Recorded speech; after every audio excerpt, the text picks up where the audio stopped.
I'm going to do this with some help, I hope, from the facilitators of the various groups. And so maybe I'll start. Is James in the room? James Luke? No. No. So how about Vincenzo? Yeah. Would you be willing to give us just like 2 or 3 highlight messages from your group's discussion? Yeah. And do those from email. Yeah. Yeah, we had a very good discussion in our breakout session. We discussed a little bit of all the problems the company involved as compliance barrier in the local Chinese ATS are facing in order to be ready, not only on the MRV period, on the MRV activities, but also now to start to prepare on the trading activities to manage it the best way the compliance. So we discussed a bit about accounting, different accounting way to manage these kind of issues in Europe. How do you what's the accounting treatment we manage in Europe? What can be the situation here in China? We have also discussed a little bit the possibility to hedge the compliance risk, the cost of compliance activities. And with the problem that right now there is no possibility to do forward trading in the current ETS pilot schemes. So the main message is that the Chinese companies are starting to think about the carbon asset management, are having a strong look at what happened in Europe, what was our way to manage these issues in Europe. And I think that in comparison to 1 year ago, the situation now it's much more, they have much more deep understanding about what's going on and are getting ready for the future. Excellent. Thank you for that. So the next group was Carl Hooper and Julie. Is Julie in the room? So that means Carl gets to talk. Carl, the microphone right behind you. If you could just stand and maybe come up so the camera can see you too, because we're videoing this part. So we have a record of what happened. Well, we had a very good discussion in our group about sort of the options about carbon asset management and how that is individual for each company. We had the perspective of an airline versus the perspective of power companies and fiber companies and so on. And we had very valuable input from Daniele. And there were a lot of questions about how you actually do it practically. You know, what does your team look like? How do you bring together all of those resources?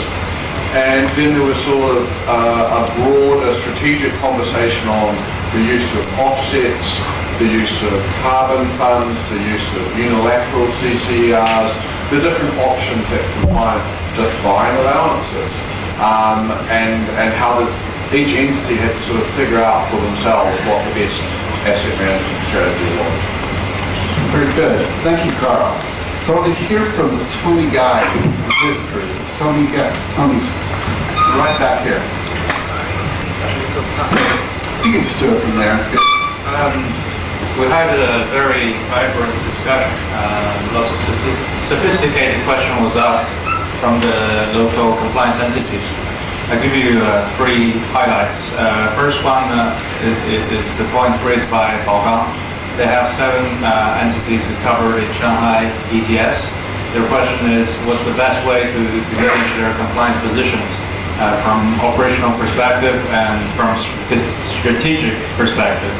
And second is, what's the future of the China's carbon market national-wise, and also even what's the global carbon market will look like in a few years? Third one is what's the financial treatment or the tax treatment for carbon analysis? Overall, we have very good questions. Yeah. Excellent. Thank you for that.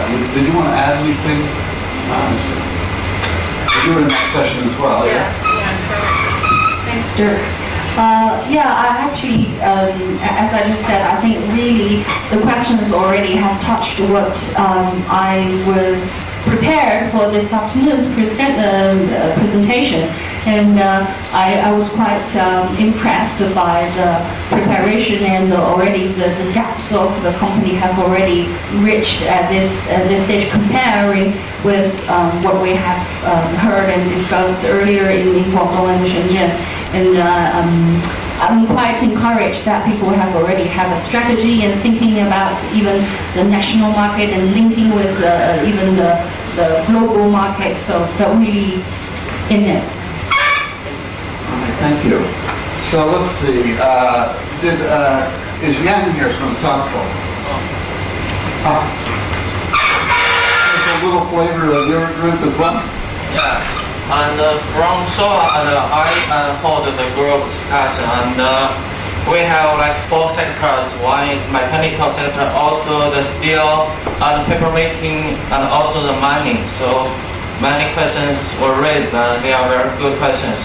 And first, they ask the management structure of the carbon and the police, such as should a special unit should be formed in a company, or should the staffs from carbon management put under financial department or environmental department? And it is a very detailed question. And the experience of waterfall was introduced by from SOA. Because Waterfall is such a global company and has many power generation plants all over Europe. So they have a special unit. But for Shanghai company, because of size of company, they may just put the staff under the financial department. And also they asked the possibility of the over-counter trading for the CCERs and allowances. Because according to Shanghai guidelines, not only the trading on the exchange market is allowed, OTC is forbidden at this stage. And also we discussed the procedures of development of CCER, because some companies now see the opportunity of purchasing low price CCER from market and replace the allowances and bank them to the second phase. So it is very sophisticated question. Excellent. That's a really good set of issues that came up. Thanks for that summary. So Jeff and Will had the other group. So Jeff Wong, give us a little flavor of your group's discussion. Yeah, we had a pretty diverse group from BP and one large SOE class company, BASF, and other German chemical companies, consulting firms. So the question, obviously, for the particular theme that was allocated to us is about what do you do if the price of carbon electric change move up and down? How you account for that, and how you manage that as a particular asset class. So a pretty sophisticated question. And we also touched upon some of the allocation experience about getting carbon in California, the following benchmark. I think Will gave some pretty good hands-on and practical explanation of California and why. And the third level, we talked about competency. Peter talked about companies in Australia, the level of expertise, human capital that need to be built in a particular compliance entity to meet the challenges of carbon trading and ETS in Shanghai. So, well, maybe Will, anything? Okay. You got it. You got it? So anyone else in the room that heard an important conversation in the breakouts that didn't get reported here that would like to raise a point? Francisco. Maybe I'm supposed to start.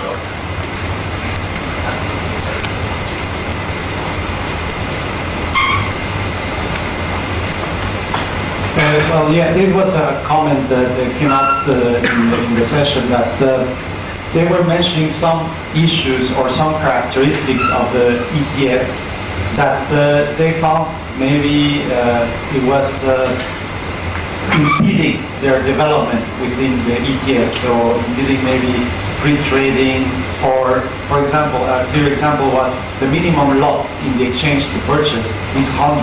Some companies maybe need only to buy 20 to comply. So that, so yeah, I understand that many participants in the ETS might be concerned about some of the characteristics or the rules, but what I wanted to tell them or tell you in general is that no ETS system will be perfect from the beginning. So it's very important that there is a good communication between the sectors and the regulator, and with time probably there will be opportunities to improve. So it's not you shouldn't be scared of having some restrictions and to deal with some characteristics. The EU ETS, the European ETS, has been for 8 years or more, and it still has some issues to be solved.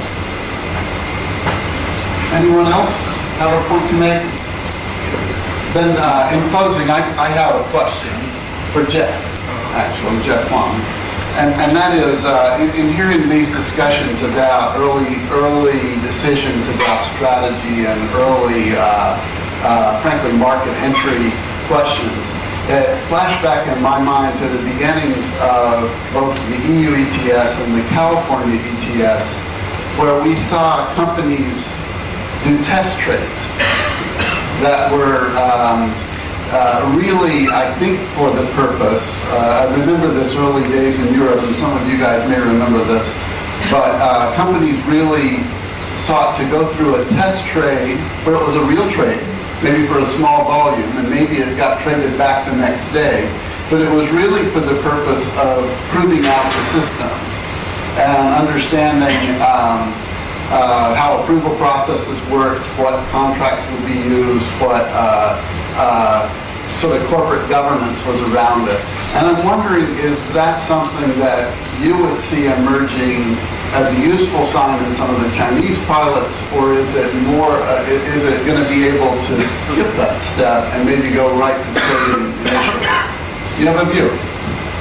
Yeah, that's a fantastic question. I think if you look at the people compliance companies in California, and frankly some of the companies in Europe, the compliance entity, the utilities in Europe started test mock trading as early as I think mid-90 or even earlier. People at EDF, you start way early, way prior to 2005. I think in China you have dual challenges, unlike California and EU. Carbon trading, when all is said and done, from a strategic asset management perspective, is a financial market. It's not a stock market. You gotta have this sophisticated instrument, but simple but sophisticated financial instrument that will help the compliance people like Baogong to manage that. So you got a dual challenge of maturing financial market infrastructure, and at the same time you have to take on a sort of complicated issue of climate change and carbon market, whereas in New York, in Chicago, in London, in Paris, trading, I was telling Ziyuan from Shell, trading for guys like Shell is in the blood. They trade natural gas as hedge, they trade oil, they trade electricity, EDF, every single day with us. So carbon is just one thing that risk manage, one risk they have to manage. So to make a long story short, kind of a long-winded way of answering, Dora, I think mock trading makes a lot of sense. Either on a spot level or some kind of a stress test. Baker, Kenzie, Harold, and I was talking yesterday about Baker doing stress testing proposed for the Australian market a year ago. Trying to do that. I think something like that makes a ton of sense in China. And if you come to the level of financial market trading and hedging, if you look at this particular town, this very town in Shanghai, September 9th, Shanghai relisted the bond futures after 18 years hiatus. And prior to the launch on September 9th, September 6th, there's a lot of preparation because interest rate market futures are the most important derivative, hands down. All the FCNs, brokers, banks, institutional investors, they participate, see how things pre-trade check, capital, collateral, a lot of these plumbing, I think that's an experience that people, particularly in Shanghai, could learn from what people are doing in copper next door on bond futures, so that these experiences and lessons can be drawn so they can better manage price volatility for copper. So short answer, it makes sense to do this kind of testing for the system, for particular compliance people, financial firms, to see how are actually a market price can be legitimately formed. So I suspect we'll start to see this. But Tony, you guys have done this already in Shenzhen, yeah. So at least, I guess the initial trade done there. But I assume part of that was for this purpose also of kind of working through the process. Would you say just a word about that example and how it worked? And then I really will let you go have coffee, okay?